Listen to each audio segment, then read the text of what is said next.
Je m'appelle donc le Dr Thelay Kwan. Je suis vice-doyenne de la faculté des sciences du département des sciences de la santé appliquée. J'enseigne aux étudiants en biomédecine et aussi en diététique. Pour ce projet, nous étudions le syndrome d'hypersensibilité électromagnétique. En abrégé, je l'appellerai EHS. Et nous étudions un appareil portable nommé M-Guard pour examiner l'effet protecteur sur les participants souffrant d'EHS auto-perçus.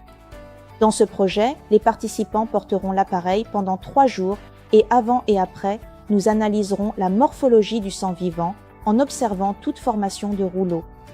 En plus de cela, nous prélèverons le plasma pour examiner les marqueurs oxydatifs, incluant le marqueur de protéines de choc thermique et le marqueur d'histamine, et nous examinerons le marqueur allergique, tel que le marqueur malondialdéhyde, et nous étudions aussi le marqueur neuronal, qui est le marqueur de sérotonine.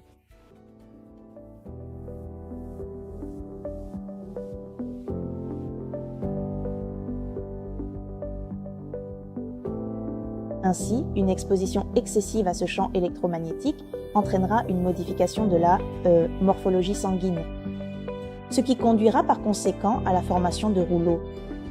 Une fois que la formation de rouleaux se produit dans le flux sanguin, cela entraînera une carence dans le transport de l'oxygène et cela affectera également la circulation microvasculaire.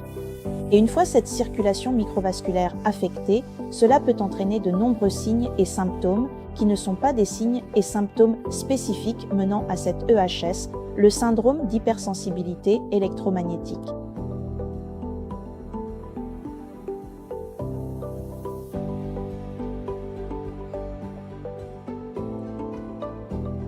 Je souhaiterais vraiment préciser ceci.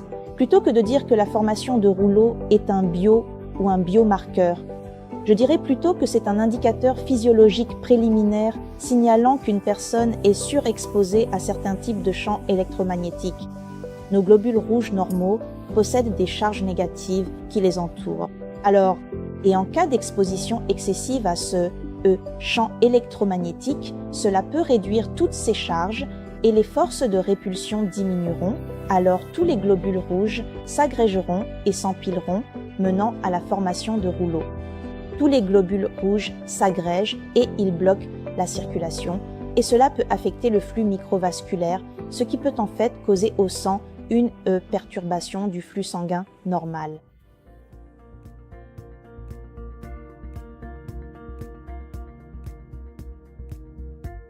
En seulement 3 jours d'observation, 70,3% des participants ont signalé une amélioration notable de leurs symptômes.